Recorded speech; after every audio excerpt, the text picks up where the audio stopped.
നിന്റെ സ്വന്തം വീട് കൃഷ്ണമംഗലം അല്ലേ? നിന്റെ ചേട്ടന്മാരും അമ്മയൊക്കെ അവിടെയാണല്ലോ. അവരെ കൂടെ പോയി താമസിക്കേ. മാമൻ എന്ത് തെറ്റ് ചെയ്തിട്ടാച്ചാ ഇവിടുന്ന് പറഞ്ഞു വിടുന്നേ? മാമൻ ഒരു തമാശ പറഞ്ഞതിനാണോ ഇങ്ങനെയൊക്കെ? ഇല്ല, മാമൻ ഇവിടുന്ന് പറഞ്ഞു വിടാൻ ഞങ്ങൾ സമ്മതിക്കില്ല. എന്റെ തീരുമാനങ്ങൾ നടപ്പാക്കാൻ എനിക്ക് ആരുടെ സമ്മതം ആവശ്യമില്ല. ഇവിടെ കാര്യങ്ങൾ തീരുമാനിക്കുന്നത് ഞാനാ. ദേവമംഗലത്തെ ബാലൻ. ഇനി ധർമ്മൻ എന്റെ വീട്ടിലുണ്ടാകാൻ പാടില്ല. അത് എന്റെ തീരുമാനമാണ്. എന്നെ ഇവിടുന്ന് പറഞ്ഞു വിട്ടാ നമ്മുടെ ഗോമതി സ്റ്റോഴ്സിലെ കാര്യങ്ങളൊക്കെ പിന്നെ ആര് നോക്കും? എടാ, നിന്നെ കണ്ടിട്ടാണോ ഞാൻ ഗോമതി സ്റ്റോർ നടത്തുന്നത്?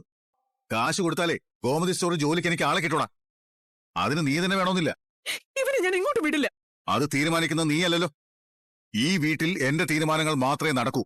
അതേ നടക്കാൻ അളിയനി എന്തൊക്കെ പറഞ്ഞാലും ഞാൻ ഇവിടുന്ന് പോകില്ല. അല്ലെങ്കിൽ നിന്നെ ഇവിടെ ഞാൻ തല്ലിയിറക്കും. ഗൗരി, ഇവന് വേണ്ടി നീ എന്നോട് വക്കാലത്ത് പറയാൻ വരണ്ട. എന്റെ തീരുമാനത്തിന് ഒരു മാറ്റവും ഇല്ല. ഇവൻ എന്ത് തെറ്റ് ചെയ്തിട്ടാ ബാലൻ ഇവനെ ഇവിടുന്ന് പറഞ്ഞു വിടുന്നത്? ഇവൻ ഇനി ഇവിടെ വേണ്ട, അത്രേ ഉള്ളൂ.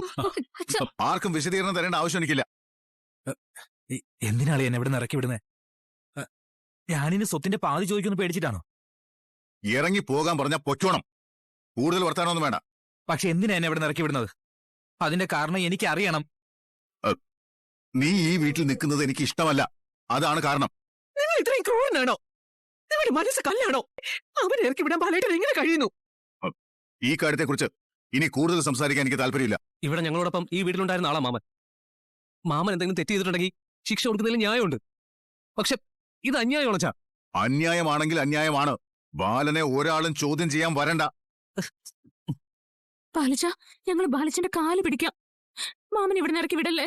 മാമന്റെ നിശ്ചയം പോലും മുടക്കി കൃഷ്ണമംഗലത്തേക്കാണോ അച്ഛൻ മാമനെ പറഞ്ഞുവിടാൻ പോകുന്നത്?